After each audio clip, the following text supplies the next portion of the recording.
problema. Esta es una canción que siempre me ha gustado mucho, porque la verdad es que nos lleva un poco a los pies de la cruz, nos lleva un poco a entender lo que Dios hizo por nosotros en esa cruz del Monte Calvario. Estamos demasiado acostumbrados a usar cruces, estamos demasiado acostumbrados a ver crucifijos y pocas veces nos detenemos a entender qué fue lo que en realidad pasó en aquella cruz. Y quiero decirte que esa cruz es el centro del proyecto de Dios para la humanidad. Por eso es tan importante. ¿Por qué es el centro del proyecto de Dios? Porque cuando Dios creó al hombre, lo creó incluso sabiendo que probablemente tomaríamos una mala decisión. Quiero decirte que Dios tomó la decisión de crearnos y darnos la oportunidad, la libertad de que nosotros tomemos nuestras propias decisiones.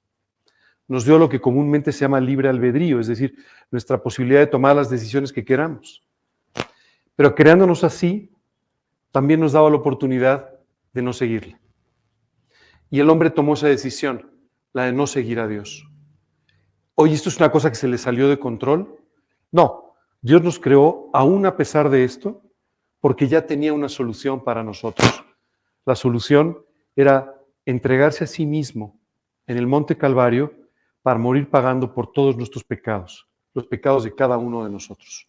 Y de esta manera proveernos no solamente de una salvación eterna, sino además de la posibilidad de tener una relación permanente, diaria, constante con Dios. A veces se nos olvida, y a veces se nos olvida lo que pasó, porque ya han pasado más de 2000 años desde aquella muerte en la cruz, y a veces entonces empezamos a considerar la cruz como un elemento religioso, lo cual no tiene ningún sentido. La cruz solamente es un mensaje de amor para ti, para mí, a través del cual Dios nos dice que nos ama profundamente y que por ese amor que tiene por nosotros estuvo dispuesto a tomar tu lugar, a pagar lo que tú debías, lo que a ti te correspondía, para de esa manera poder rescatar tu vida. Por eso me encanta esa canción. Pero bueno, bienvenidos. Veo algunas personas nuevas. ¿Quién viene por primera vez? No, tú ya estás más vista que... Solo tengo 40 y tantos años viéndote, pero bueno. Bienvenidos. Bienvenidos a todos los que nos acompañan por primera vez. La realidad es que estas reuniones que hacemos, estas reuniones del grupo de adultos mayores, son en principio para personas justamente adultas mayores. Muchas veces me han preguntado, ¿por qué pones ese nombre de grupo de adultos mayores? ¿Y por qué no lo suavizas si pones el grupo de la edad dorada, el grupo de los años lindos? Pero la realidad es porque tú y yo tenemos una visión equivocada de lo que es la vejez y de lo que es la edad adulta. En términos de lo que la Biblia nos enseña, es toda una bendición y es el mejor momento de nuestras vidas. Sé que esto nos cuesta un poco de trabajo entenderlo porque vivimos en un mundo que es muy juvenil, ¿no? Hace poco vi un anuncio de trabajo que me encantó. Querían a un directivo con al menos 10 años de experiencia y de menos de 35 años. Pues, solo que desde la cuna empezar. Pero esto este es nuestro mundo. Entonces, eso hace que a veces, cuando tú y yo tenemos cierta edad, empecemos a ser un poco discriminados en ciertos sentidos. O que nosotros empecemos a pensar que nuestra vida ya tiene menos valor o menos sentido. Solo quiero decirte que mientras tú estés en esta vida, esto significa que Dios todavía tiene un plan para ti, que tiene propósitos para ti y que quiere seguir usando tu vida para tu bien y para el bien de otros. Tal vez no de la misma forma que cuando eras muy joven, de forma distinta, pero Dios quiere seguir usando nuestra vida. A mí me impresiona mucho siempre pensar en un apóstol que a mí me llama mucho la atención, el apóstol Pedro, si lo ubican, ¿verdad? Pedro era un hombre impulsivo, era un hombre rudo por su propio trabajo, era un hombre muy fuerte. Cuando una turba llega a detener a Jesús la noche previa a su muerte, Pedro saca una espada y se lanza en contra de la turba, ¿no? Le corta la oreja a uno de los miembros de aquella turba. Y ¿sabes qué es increíble? Este hombre tan impetuoso, este hombre que tomaba siempre las cosas en su lugar, para él, tú sabes que escribió 2 de las cartas más hermosas de la Biblia. Primera y Segunda de Pedro. Tú sabes que hay algunos historiadores que han dudado que estas cartas las haya escrito él, porque cuando tú lees estas cartas, no es el mismo Pedro. Ya pareciera ser otra persona. Cuando Pedro hablaba con Jesús, Jesús le hizo una revelación muy interesante. Le dijo, hoy vas donde quieres, haces lo que quieres, tomas tu vida en tus manos, pero llegará el día en que otros tengan que ayudarte a vestirte y a ceñirte. Esto no era como diciendo, para que veas, cuando seas más mayor, no. Ese fue el mejor periodo de la vida de Pedro. Cuando tú y yo leemos Primera y Segunda de Pedro, encontramos un Pedro estable, un Pedro entregado con todo su corazón, entendiendo las verdades del Evangelio, lo que antes no había sucedido. Mientras tú y yo estemos en esta vida, Dios tiene un plan y un propósito para nosotros. Entonces, nunca subestimes tu edad y nunca subestimes lo que Dios puede hacer a través de ti. Dios no necesita tu fuerza, ni tu inteligencia, ni tus capacidades. Dios solo necesita tu corazón.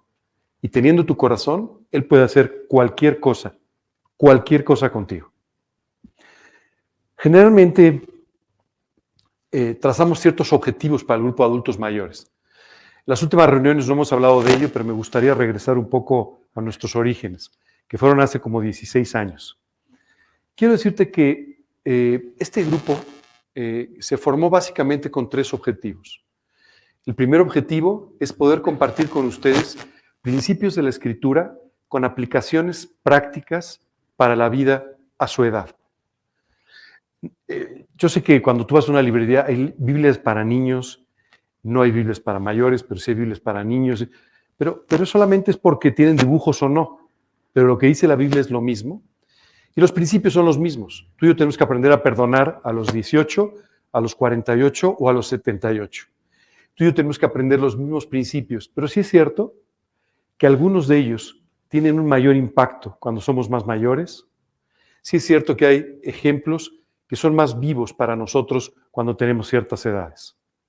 Segundo objetivo de este grupo es formar una reserva de oración.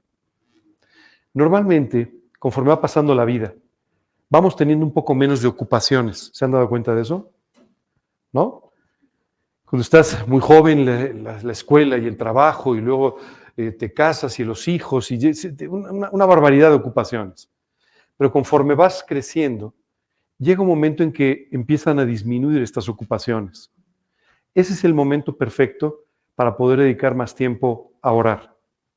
Porque además, la vida te ha ido dando ya una perspectiva distinta para que tú y yo podamos orar por temas que son muy importantes. ¿Cuáles son esos temas muy importantes? El primero de ellos, nuestras familias. No sé si se han dado cuenta, pero las familias hoy están bajo ataque. Las familias hoy en día parece que han pasado de moda. Parece que ya no necesitas formar una familia. Parece que ya no es importante el preocuparte por la educación de tus hijos. Pareciera que el modelo de familia ya no es válido, ¿cierto? Y tú y yo debemos olvidarnos de estos principios del mundo y entender que la familia fue creada por Dios para el bien del hombre y la mujer. Dios decidió que su Hijo, Jesucristo, Dios mismo, viniese al mundo a través de una familia, enseñándonos de esta manera que la familia es el vehículo correcto para que los hijos puedan desarrollarse en todos los sentidos, incluyendo su vida espiritual. Tenemos que orar por nuestras familias. Tenemos que orar porque estén unidas. Tenemos que orar porque busquen a Cristo. Por otro lado, tenemos que aprender a orar también por nuestra iglesia. Quiero decirte que esto es muy importante. A veces damos por sentado que las cosas siempre salen bien, pero no es así. Tenemos que orar para que Dios nos guíe en cuanto a las decisiones, en cuanto a las actividades, en cuanto a las cosas que tenemos que hacer. Especialmente que Dios nos guíe a que cualquier cosa que hagamos sea para la gloria de Dios y para la extensión de su evangelio. Tenemos que orar porque Dios nos dé unidad. ¿Te has dado cuenta lo fácil que es no estar de acuerdo con el de al lado? Bueno, pues tenemos que orar porque Dios nos dé unidad y nos una en un propósito, que nos una en espíritu. El tercer punto importante para orar es nuestro país. Nuestro país necesita de tus oraciones. La Biblia dice que si tú y yo queremos vivir en forma piadosa, con toda piedad y honestidad, entonces tenemos que orar por nuestros gobernantes, orar por quienes guían el país y orar por el país en su conjunto. Tú y yo sabemos que nuestro país, también los demás, pero a nosotros nos pusieron en nuestro país enfrenta muchos problemas, algunos de los cuales parecen de muy difícil solución, el crimen, tantas cosas, pero se pueden resolver si tú y yo oramos por nuestro país. Así es que estos son 3 puntos muy importantes y sin duda tú tendrás muchos otros por los que orar. Y si no tienes, no te preocupes, luego te doy una listita. Siempre hay muchos temas para orar. Dediquen su tiempo a eso, a orar. Y esta es una forma muy importante de servir. Por último, el tercer objetivo de este grupo era que ustedes se pudiesen reunir una vez al mes y que pudiesen tener compañerismo entre ustedes como creyentes en Cristo, con edades similares y con situaciones y problemas similares también. La Biblia dice, no dejéis de congregaros, según algunos tienen por costumbre. Y es importante que entendamos que congregarnos tiene un efecto muy importante porque nos conocemos y aprendemos a llevar unos las cargas de los otros. Así es que esto es muy importante. ¿Sustituyen estas charlas a sus estudios? No. Nuestra iglesia tiene grupos en los que se predica la Biblia todas las semanas. Unos son el lunes, otros el martes, otros el sábado, otros el domingo. Y cada grupo tiene su pastor y tiene sus estudios de la Biblia. Además de eso, tenemos unos estudios de discipulado en grupos más pequeños. Lo que te quiero decir es, todo esto que tú estás escuchando aquí no sustituye, sino complementa lo que tú estás recibiendo en el grupo al que asistas, en los diferentes grupos a los que ustedes vayan. ¿Ok? ¿Vamos bien hasta aquí? Bueno, tenía que recordárselo, ¿no? O sea, después de 16 años ya se van olvidando algunas cosas. Adelante. Una es vernos como nosotros nos vemos y otra es vernos como Dios nos ve. Tú puedes elegir la que quieras. Solo te quiero decir que la de Dios es la correcta. Pero si tú te quieres seguir viendo a ti mismo en el espejo, pues eres libre de hacerlo. Muchas veces tú y yo nos vemos de una manera cuando Dios nos está viendo totalmente de otra. Y la verdad es que confiar en lo que Dios dice de nosotros, más que lo que nosotros entendemos o lo que otra persona puede decirnos. El día de hoy vamos a hablar de un principio que es probablemente el principio más importante en la Escritura. Pero para poder llegar hasta ahí, vamos a partir de una situación bastante común. ¿Quién de ustedes se ha decepcionado alguna vez en la vida? Todos, ¿no? Todos nos hemos sentido decepcionados de alguien o de algo, una o muchas veces en la vida, ¿cierto? Esto es bastante normal, ¿no? Y esto muchas veces tiene un efecto muy dañino en nuestras vidas porque nos lleva a dejar de confiar en las personas e incluso a veces a dejar de confiar en Dios. Hoy tú y yo vamos a analizar un poco el por qué nos decepcionamos, pero sobre todo y lo más importante, por qué Dios no se decepciona de nosotros a pesar de cómo somos. Vamos a comenzar hablando un poco sobre expectativas, que son las que nos generan estas decepciones. Vamos a hablar hoy de esperanzas y por supuesto de desesperanza o la falta de esperanza. Y vamos a hablar de ilusiones y de lo que suponen las desilusiones. En el fondo son 3 cosas distintas. Vamos a ir entendiendo un poquito esto y vamos a entender cómo tener expectativas correctas, esperanzas correctas e ilusiones correctas. No está mal que tengas expectativas altas, no está mal que tengas esperanzas y no está mal que tengas ilusiones. El problema es en qué pones tus esperanzas, cómo formas tus ilusiones y cómo se generan tus expectativas. Vamos a hablar un poco más de esto el día de hoy. ¿Qué es una decepción? Bueno, tenemos que entender. Una expectativa es lo que nosotros esperamos que suceda, que esperamos conseguir a través de otra persona o en una situación. ¿Qué es nuestra decepción? Pues es un sentimiento de insatisfacción cuando las cosas no salen como tú y yo queremos. ¿Te pasa frecuentemente que las cosas no salen como tú quieres? Pues sí, ¿verdad? Llega a pasar, ¿cierto? La decepción hace que nos sintamos muy frustrados y la frustración, en el peor de los casos, nos lleva a un estado que se llama depresión. Bueno, vamos a hablar ahora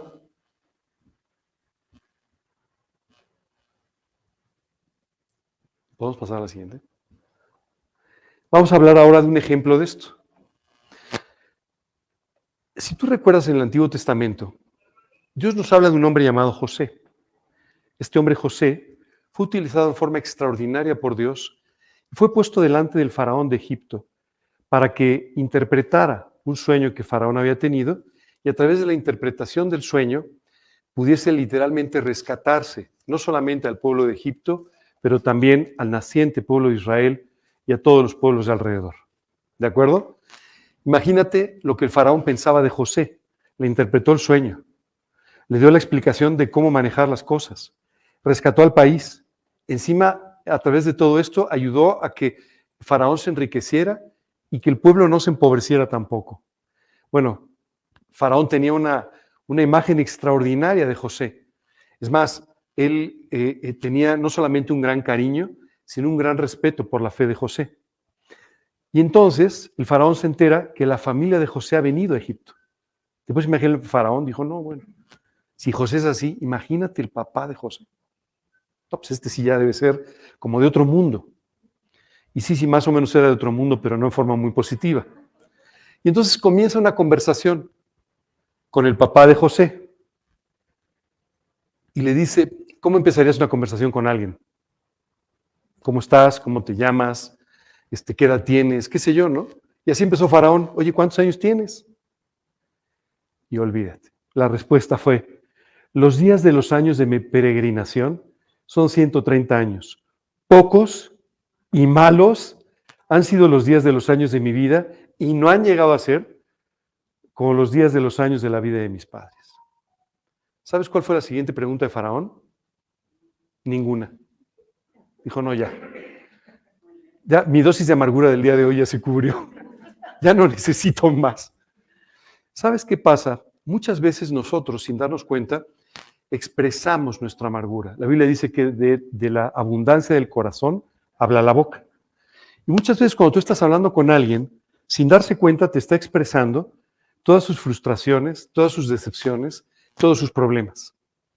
Y es por eso que muchas veces escuchamos a personas o a nosotros mismos quejándonos y quejándonos y quejándonos y quejándonos de todo. ¿Te suena conocido? Bueno, todas esas quejas solamente hablan de la abundancia o de la falta de abundancia que hay en nuestro corazón.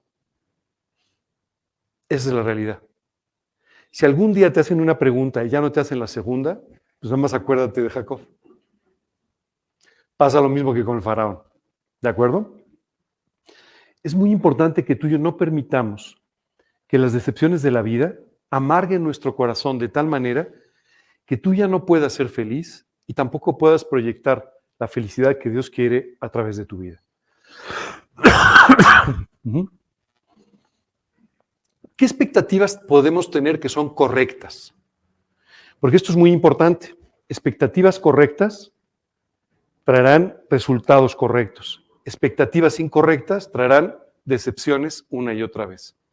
¿Cuáles son las expectativas correctas? La primera, cuando pensamos de nosotros mismos con cordura. Esta es la expresión que usa la Biblia. Piensa de ti mismo con cordura. Y esto nos cuesta mucho trabajo. ¿Te has dado cuenta que siempre pensamos de nosotros mejor de lo que somos muchas veces? ¿No? Siempre. Perdón. Y para lograr esto, ¿qué es lo que hacemos? Nos comparamos con alguien más. ¿No? O yo soy bajito, pero siempre encontraré a alguien más bajito que yo. ¿Cierto? Yo soy muy alto, pero siempre encontraré a alguien más alto. Y siempre nos comparamos con alguien para que de esa manera la comparación siempre resulte a nuestro favor. Tú y yo tenemos que aprender a pensar de nosotros con cordura. Mira, así soy, esto es lo que sé, lo que no sé, lo que he aprendido, lo que puedo hacer, lo que no puedo hacer. Esta es mi realidad. Te diría que tristemente, esto es uno de los más grandes problemas con los que nos enfrentamos todos los días. Una falta de una imagen correcta de quiénes somos.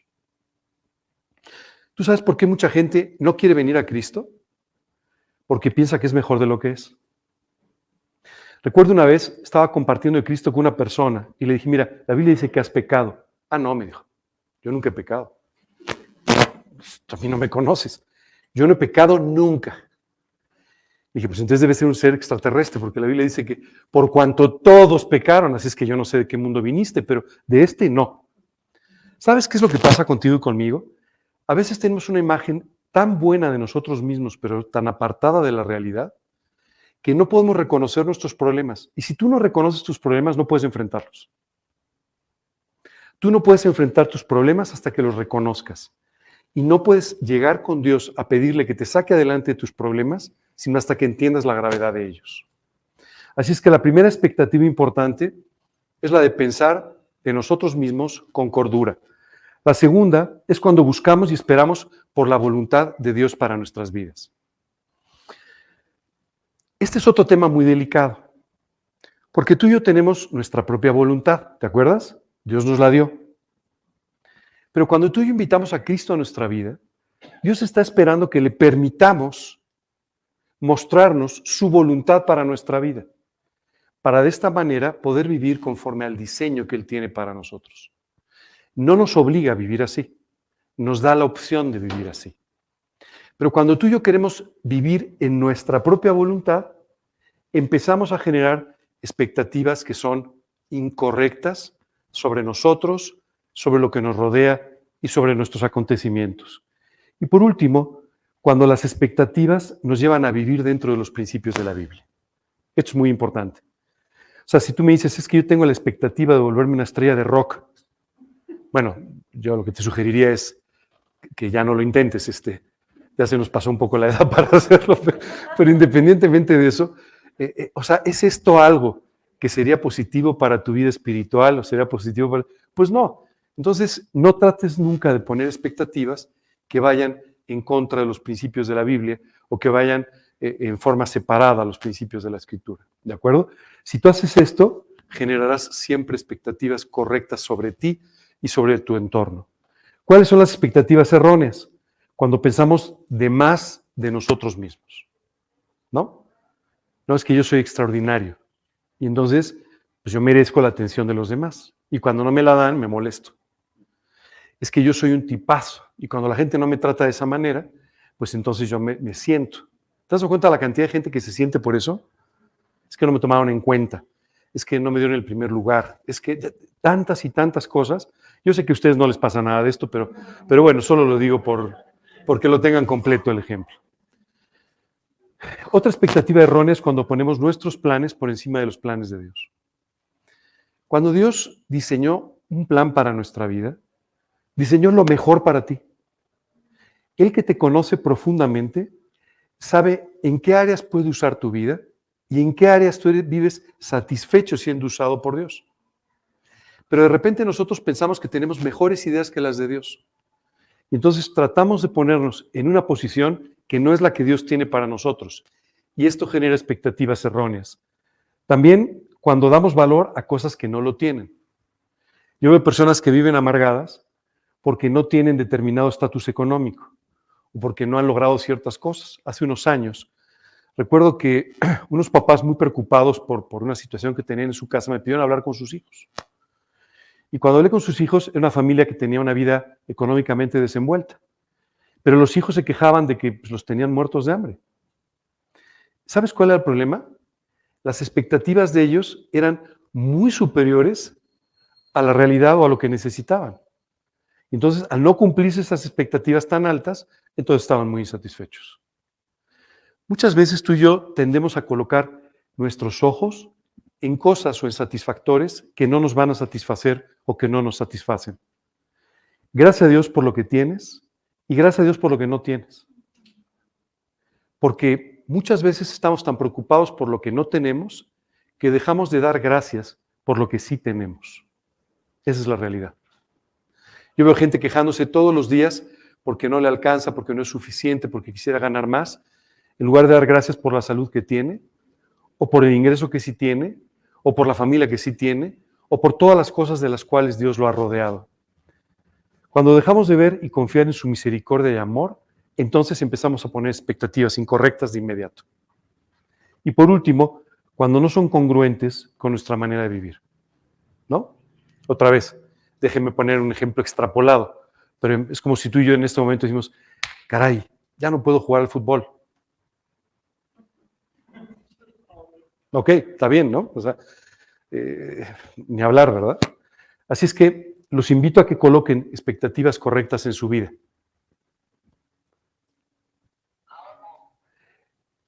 Pregúntense, ¿cuáles son sus expectativas? No me lo tienen que contestar a mí, se lo tienen que contestar ustedes. ¿Cuál es la expectativa que tú tienes sobre tu vida? ¿Qué esperas de tu vida?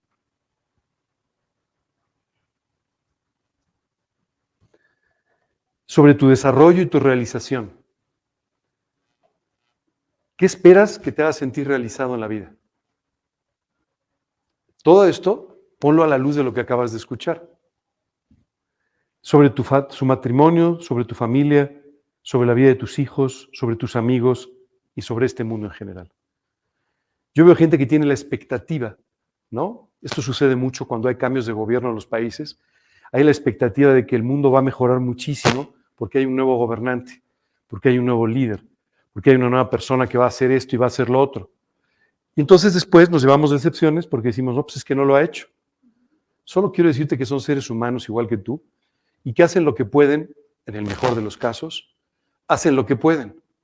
Entonces nos decepcionamos una y otra vez del líder, del gobernante, nos decepcionamos del pastor, nos decepcionamos de la autoridad, nos decepcionamos de nuestros padres, porque tenemos la expectativa de que ellos sí van a poder resolver las cosas, cambiar la vida. Quiero hacerte muy claro en esto. El único que cambia el corazón de las personas es Dios. El único que cambia la vida de las personas es Dios. Tú y yo podemos bajar de peso, podemos mejorar nuestra salud, podemos hacer ciertas cosas, pero esencialmente lo cambiamos. Cuando hay un cambio en la esencia de tu vida, es solamente porque Cristo entra a tu corazón y lo transforma por completo. Bueno, íbamos a hablar también de esperanza y desesperanza, ¿se acuerdan? ¿Qué es la esperanza? Porque de repente tenemos una imagen incorrecta de lo que es la esperanza. Pensamos que la esperanza es así como, bueno, yo espero que suceda algo, aunque sé que no va a suceder nunca. No, eso no es una esperanza, ¿no? La esperanza en realidad es la confianza de que algo ocurra. Es la esperanza de que suceda lo que nosotros queremos. Es la confianza de que Dios nos va a ayudar. Es la confianza de que vamos a tener la vida eterna. Esa es la confianza, la esperanza. Y la desesperanza, pues es cuando nos quedamos sin esperanza. Quiero decirte que esto es una de las cosas más tristes que le puede suceder a una persona, el perder la esperanza. Mientras tú y yo tenemos esperanza, siempre tenemos la expectativa de que puede ser que mañana las cosas sean diferentes. Equivocada o no equivocada, pero tú y yo vivimos con esa esperanza. Pero cuando perdemos la esperanza, esto simplemente nos sume en una situación emocionalmente terrible. Si no hay esperanza, ¿para qué te levantas mañana? Si no tienes ninguna esperanza sobre el día de mañana, seguramente te va a costar trabajo empezar el día. Vivimos en un mundo muy desesperado, muy desesperanzado. Vivimos en un mundo que no ve salida ni solución a muchas cosas. Y déjame leerte este versículo de Romanos, porque describe cuál debe ser tu actitud. Dice, él creyó en esperanza contra esperanza, para llegar a ser el padre de muchas gentes conforme a lo que se le había dicho. Así será tu descendencia. A Abraham Dios le hizo una promesa. Y él tenía esperanza del cumplimiento de la promesa. Y te quiero decir una cosa. Pasó el tiempo y no concibió hijos. Su esposa ya incluso no tenía ni siquiera edad para poder tener un hijo. Parecía que ya no había ningún fundamento, ninguna base para la esperanza. Pero sin embargo, Dios cumplió la promesa. ¿Por qué Abraham pudo seguir firme, fiel, a pesar de que las cosas no salían como él quería? Porque creyó en esperanza contra esperanza. Le dijo, si Dios me ha dicho que me va a dar un hijo, yo tengo la esperanza de que él cumpla su promesa. Y todo el tiempo él vivió esperando hasta que Dios efectivamente cumplió su promesa. Esto es bien importante, porque tú y yo tenemos ciertas esperanzas de las que vamos a hablar ahora. Si tú y yo vivimos con esas esperanzas delante de nosotros, viviremos una vida diferente. Viviremos una vida sobrenatural por encima de las circunstancias de esta vida. Pero si tú y yo perdemos la esperanza, viviremos como cualquiera, como dice la Escritura, como ciegos palpando al mediodía. ¿Cuáles son las esperanzas vivas y cuáles son las esperanzas infundadas? porque también hay que tener mucho cuidado. Uno puede tener la esperanza, ¿no? Yo tengo la esperanza de que lleguen 100 personas más, pero pues, no van a llegar, o sea, porque el grupo no tiene tantas personas. Entonces, uno puede tener esperanzas que son totalmente incorrectas. Pero ahora sí, déjame decirte cuáles son las esperanzas vivas, las que están basadas en la palabra de Dios. Si a mí Dios en la Biblia me está diciendo algo, yo lo puedo creer al 100%. No importa lo que vea o no vea. No importa lo que la vida me muestre. Si Dios dice que va a hacer algo, lo va a hacer. Dice la Escritura que Él no es hombre para que mienta, ni hijo de hombre para que se arrepienta. Si Él lo ha dicho, lo va a hacer. Es muy importante que nunca dudes de esto. ¿Sabes qué pasa muchas veces? Cuando tú y yo estamos metidos en las pruebas, en los problemas, en las dificultades, empezamos a dudar que Dios va a cumplir lo que nos ha prometido. Nunca lo dudes. Las pruebas son situaciones que tú y yo enfrentamos y que si las enfrentamos correctamente, Dios las puede usar para nuestro crecimiento, para nuestro bien. Pero nunca dudes de aquello que Dios te ha prometido. Nunca. Porque Él nunca miente y nunca deja de cumplir lo prometido. ¿Cuál es una esperanza vida? La vida eterna, la redención. ¿Por qué tú y yo podemos estar seguros de la salvación? Por la sangre de Cristo. No por tus obras. No. Si tú estás pensando en la vida que vas a hacer buenas obras para compensar las malas obras, créeme que el balance está perdido de antemano. Lo único en lo que tú y yo podemos poner nuestra esperanza para la eternidad es en la cruz del Calvario, en el sacrificio de Jesucristo por nosotros. Esto es bien importante. No en tu religión, no en tus buenas obras, no en una filosofía de vida, exclusivamente en la cruz del Calvario. Podemos tener una esperanza sobre la victoria de nuestras debilidades. ¿Alguno de ustedes siente que tiene debilidades? Pues todos tenemos muchas, ¿verdad? Oye, ¿puedo tener victoria sobre mis debilidades? Sí. ¿Por qué puedo estar seguro de esto? Porque Dios promete en su palabra que nos va a dar victoria, que seremos más que victoriosos, dice, por amor de aquel que nos amó. Así es que tú y yo podemos tener seguridad de que Dios va a hacer esto también en nuestras vidas. Y por último, en el cumplimiento de cualquier otra promesa que tú encuentres en la Biblia. ¿De acuerdo? Todas las promesas que tú encuentres en la Biblia para ti, las puedes apropiar y son tuyas. Y no te las va a quitar nadie. No te las van a quitar las circunstancias. Nadie te lo va a quitar. De hecho, muchas veces Dios incluso hace las cosas aún a pesar de nosotros. Muchas veces Dios nos da las cosas aún a pesar de nosotros mismos. ¿De acuerdo? Porque Él nunca dejará de cumplir sus promesas. A ti y a mí, a veces se nos hace fácil no cumplir una promesa. Te llamo mañana. Se hizo tarde. Bueno, le hablo el día siguiente.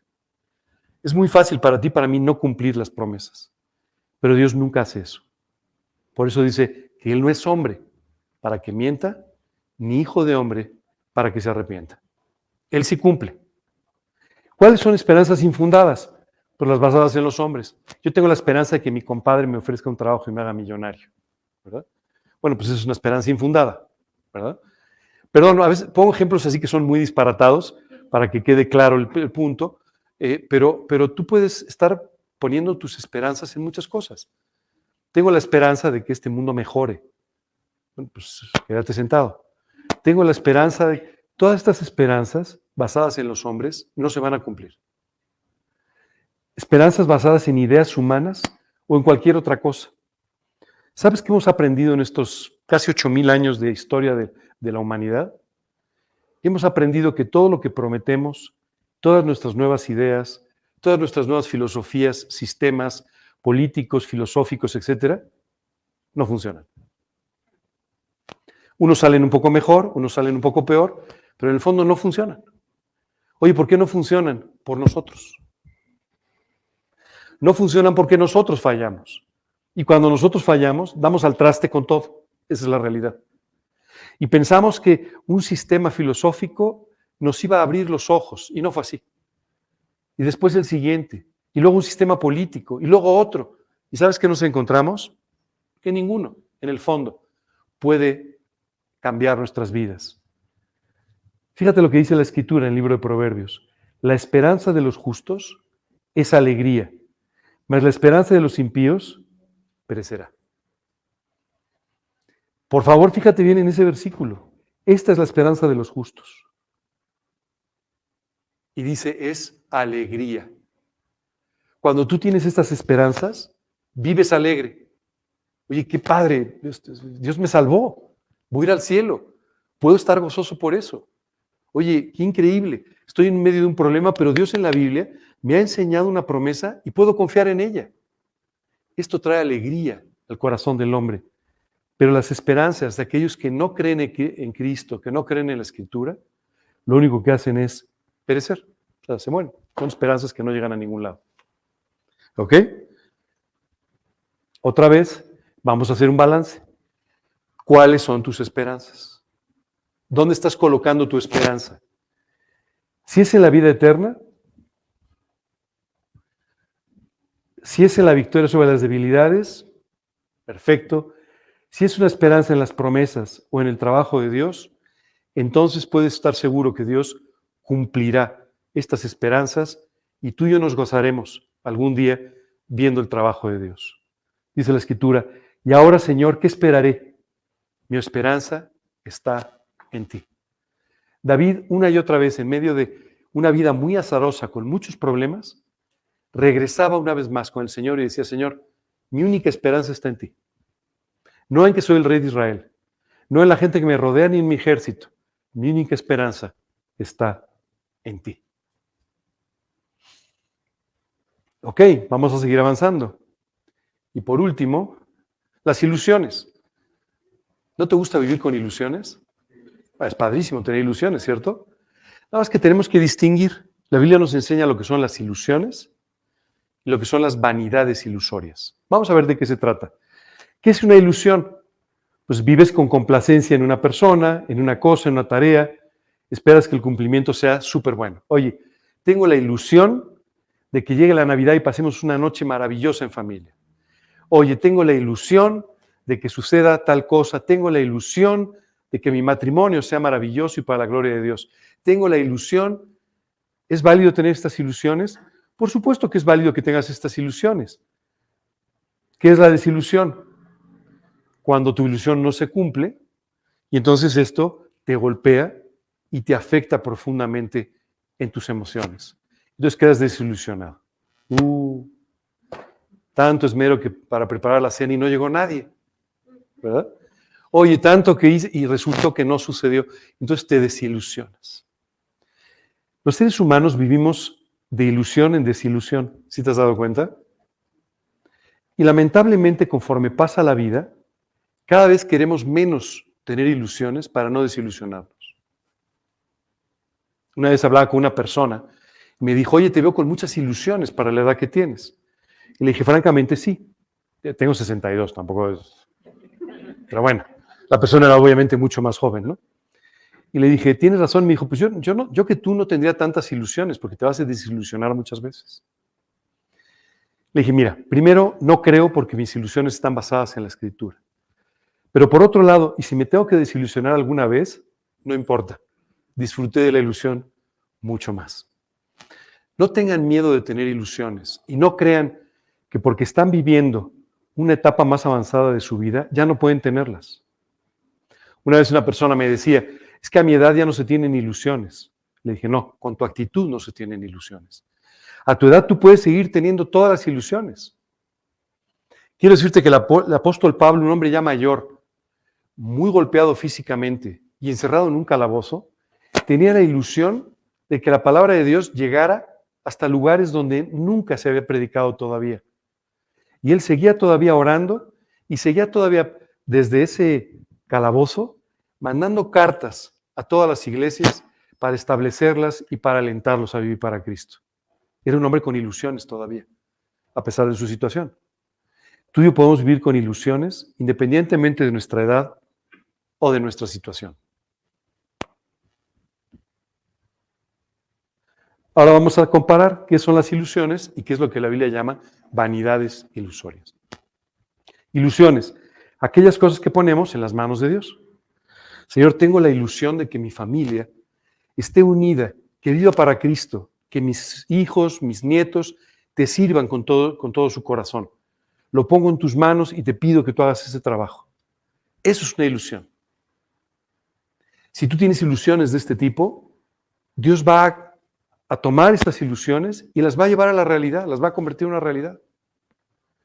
Por otro lado, los planes y la voluntad de Dios en nuestras vidas.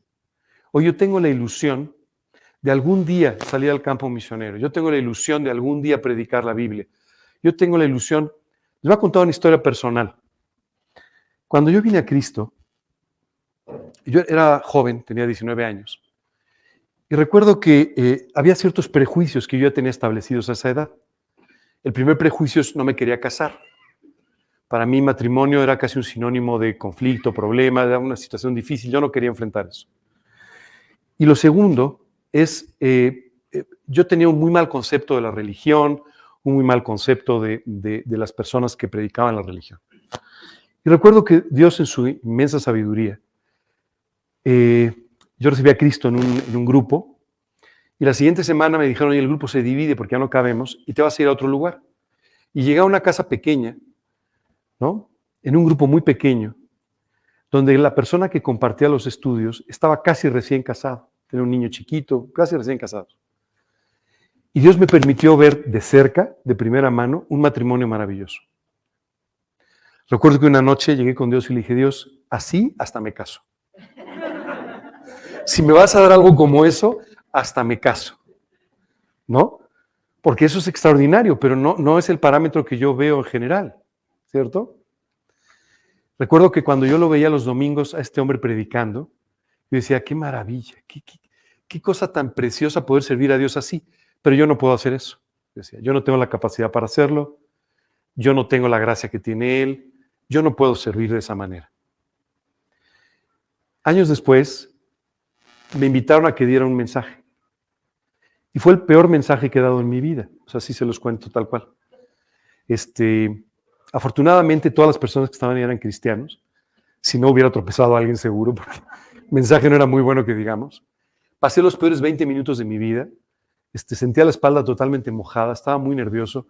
Y esa noche, cuando llegué a mi estudio, recuerdo que la persona que me enseñaba de la Biblia me dijo, ¿cómo te fue? Y le dije, pésimo, horrible. ¿Cómo? ¿No puede ser? Sí, muy mal. Ya entendí que yo no puedo servir a Dios predicando la Biblia.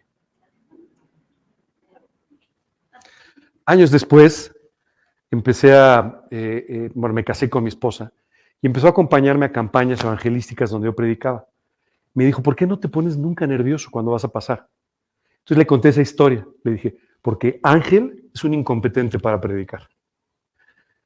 Pero Dios en Ángel puede hacer lo que yo no puedo hacer. Así es que ¿para qué me pongo nervioso? No es mi trabajo, es el trabajo de Dios. Quiero decirte que tú y yo tenemos que basar en eso nuestras ilusiones. Yo tenía ilusión, sí, tenía una ilusión, pero que era pues prácticamente imposible, pero que Dios convirtió en una realidad. Igual cualquier cosa que te hace vivir con toda motivación para Dios. Esto es muy importante. Tú tienes que vivir una vida apasionada por Dios. Y esto va a traer muchas ilusiones a tu vida.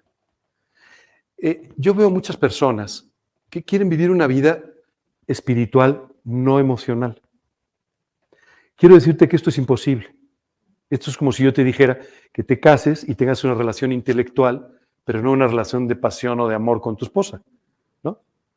Qué bonito el desayuno, gracias, otra cucharita, ¿no? Y que no haya una relación de amor, de afecto, de cariño. Es lo mismo con el Señor. ¿Por qué Dios nos ha dejado la alabanza, incluso la alabanza cantada? Porque Él sabe que las emociones bien encausadas son parte de nuestra relación con Dios. Y cuando tú y yo amamos a Dios, lo expresamos de esa manera. Y queremos vivir de esa forma y hacerlo así. ¿Qué es lo que la Biblia llama vanidades ilusorias? Y no te aconsejo que hagas esto. Aquellas cosas que te hacen evadirte de la realidad, ¿no? Hace poco vi un chico que estaba así, entonces vio pasar un coche de lujo y dijo, no hombre, ya me vi.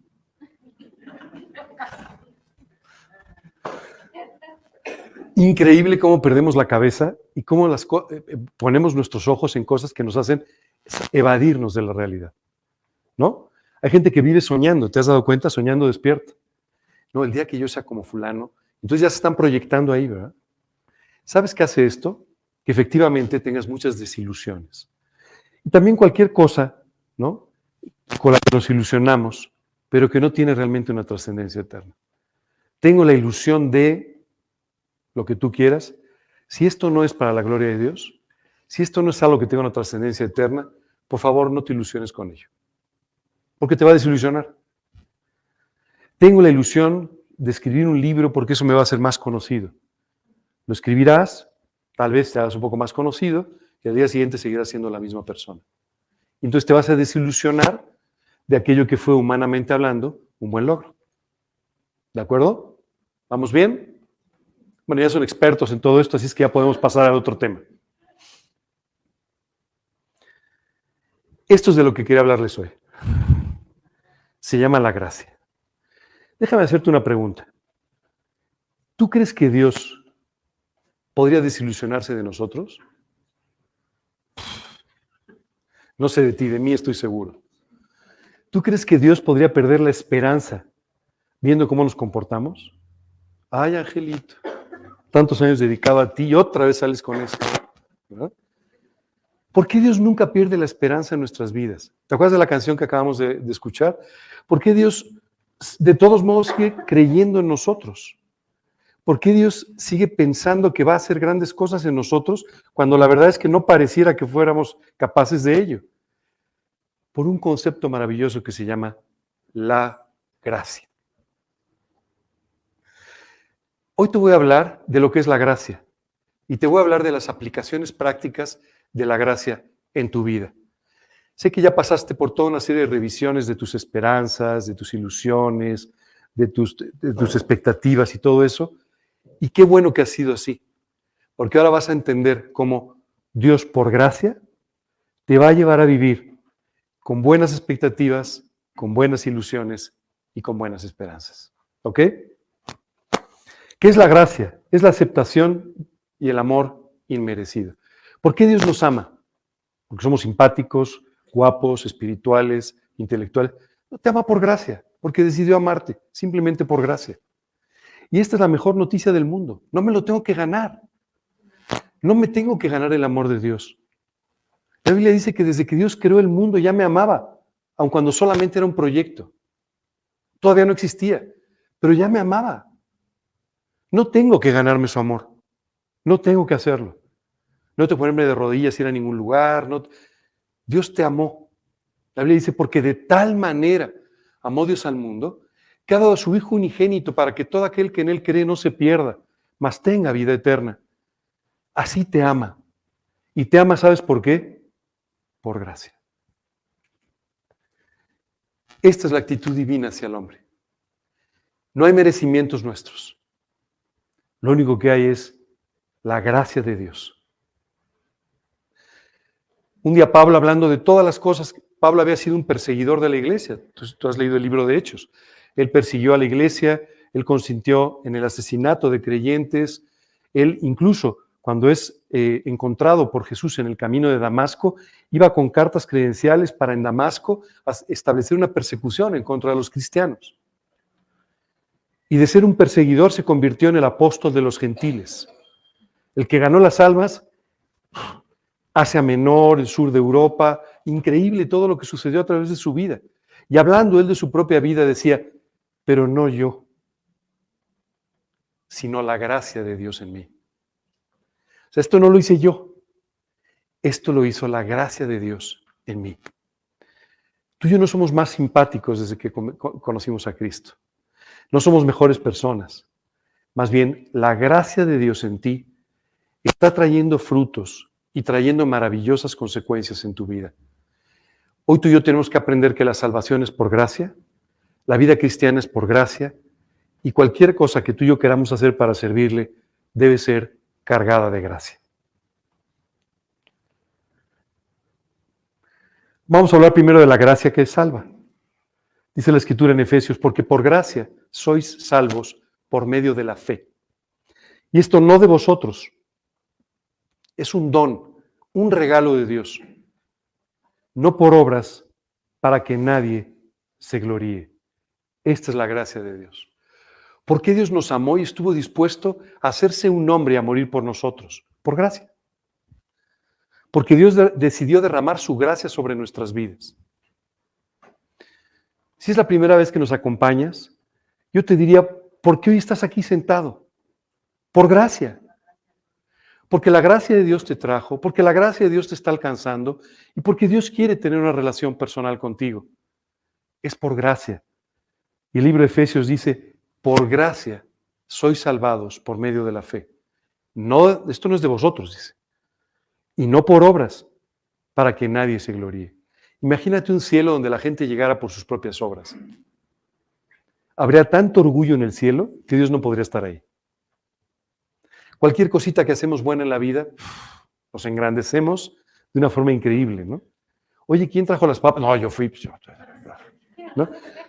Cualquier pequeño detalle, cualquier pequeña buena acción, nosotros nos envanecemos como pavos reales, ¿verdad? Imagínate si pudiésemos llegar hacia el cielo. Imposible. Por eso dice la Biblia, no por obras, para que nadie pueda gloriarse de su salvación. La salvación es solamente por la gracia de Dios. La gracia que nos salva, dice la Escritura en 2 Timoteo, quien nos salvó y llamó con llamamiento santo, no conforme a nuestras obras, sino según el propósito suyo y la gracia que nos fue dada en Cristo Jesús antes de los tiempos de los siglos. ¿No te parece maravilloso? Antes de los tiempos de los siglos, antes de nuestra creación, antes de que el mundo fuera creado por Dios, Dios no solamente te amaba, sino ya estaba derramando su gracia a través de este propósito maravilloso de enviar a Jesucristo a morir por ti. Una más.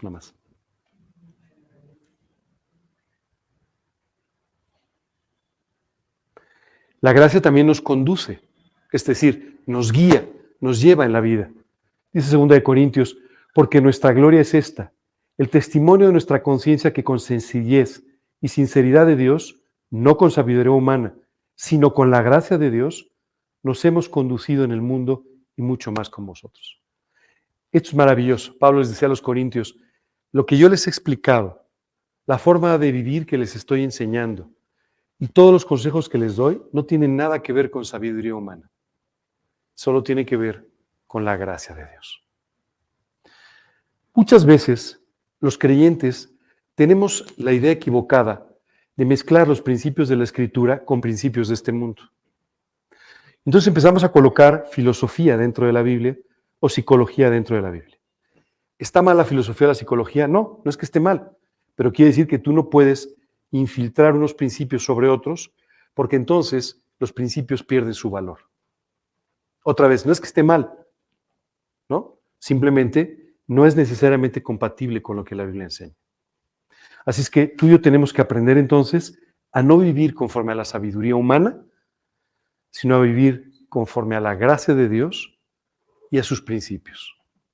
¿Vamos mejor con la gracia? Ok. La gracia nos hace crecer también. Dice, pero por la gracia de Dios soy lo que soy. Y su gracia no ha sido en vano para conmigo. Antes he trabajado más que todos ellos, pero no yo, sino la gracia de Dios conmigo. Sí te pido un favor, siempre ten mucho cuidado de no envanecerte. Cuando algo sale bien, es muy fácil poner el nombre, ¿te has dado cuenta? ¿No? O sea, oye, fíjate que esta persona escuchó de Cristo y yo le hablé, ¿no?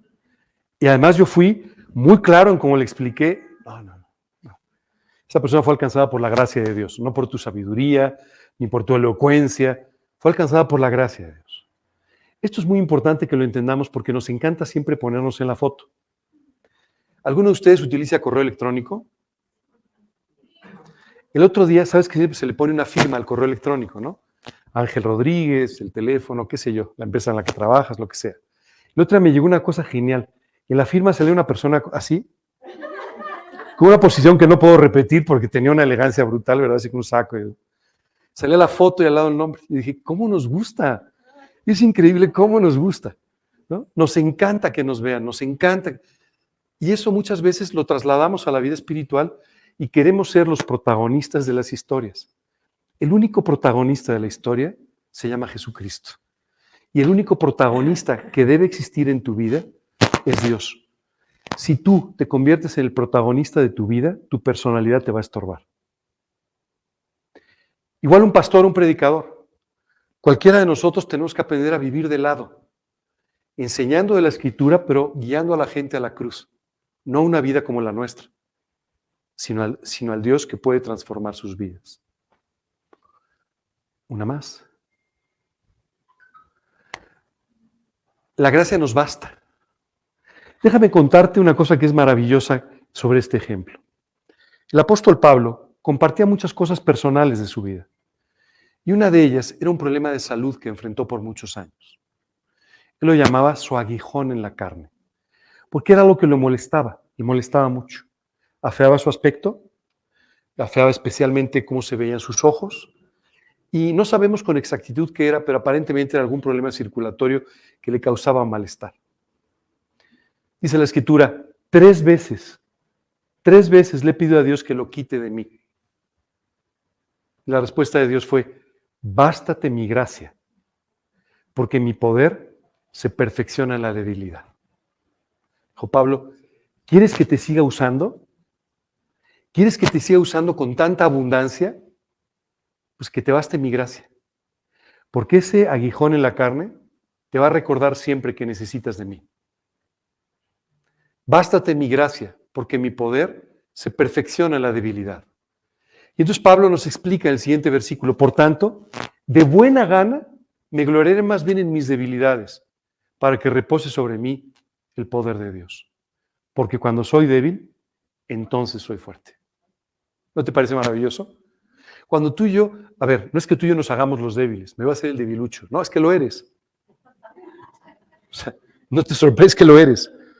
Pero el tema es muy sencillo, es cuando tú reconoces que eres débil, llegas delante de Dios para pedirle que derrame su gracia en tu vida.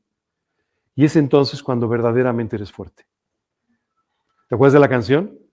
Tú me ves fuerte cuando yo estoy a punto de renunciar, ¿no? Cuando ya no hay fuerzas en mí, tú me dices que soy fuerte. No es porque tú y yo lo seamos, es porque Él puede serlo en ti.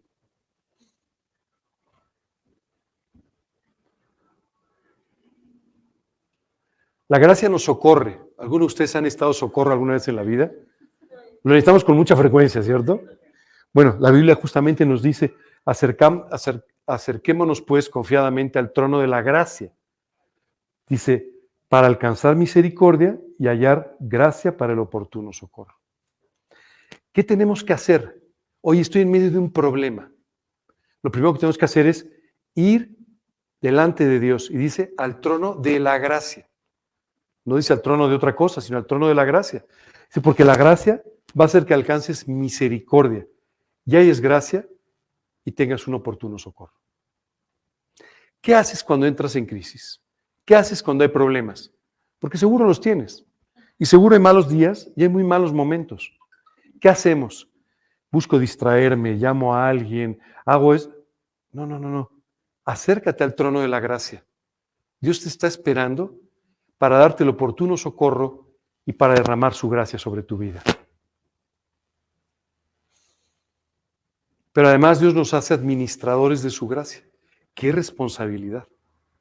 Dios te dice, y además de darte gracia, te voy a pedir que la administres para otros. Dice 1 Pedro, cada uno según el don que ha recibido, ministrelo a los otros como buenos administradores de la multiforme gracia de Dios. Si Dios te ha dado la gracia para presentar el Evangelio, no dejes de hacerlo. Si Dios te ha dado la gracia para predicar, no dejes de hacerlo. Si Dios te ha dado la gracia para enseñar principios de la Biblia, no dejes de hacerlo, porque la multiforme gracia de Dios se ha manifestado en tu vida para que tú puedas administrar esta gracia para la gloria de Dios. Hemos llegado al final de la descripción de la gracia. ¿Hay alguna pregunta, alguna duda? Bueno, yo me despido de ustedes. Vamos a orar para terminar. Y tengo todavía alguna canción que quiero compartir con ustedes, pero vamos a orar para terminar. ¿Ok? Señor, cuántas gracias te damos por tu amor maravilloso. De verdad que conforme pasa la vida nos damos cuenta de cuán indignos somos de ese amor. Pero tú por tu gracia, Señor, nos amaste, nos sigues amando cada día, nos ofreciste la salvación a través de Jesucristo y nos das la oportunidad de vivir con victoria cada día de tu mano, con esperanzas, con ilusiones y con las expectativas correctas basadas en tu palabra. Hoy te queremos pedir, Señor, que tú toques nuestra mente y nuestro corazón, que nos lleves a desechar las vanidades ilusorias, las expectativas equivocadas, las esperanzas no fundadas en tu palabra, y nos lleves de esta manera a poder vivir una vida plena en ti. Te pedimos estas cosas dándote gracias en el nombre de Cristo Jesús. Amén. Muy bien. Vale, y nos vemos.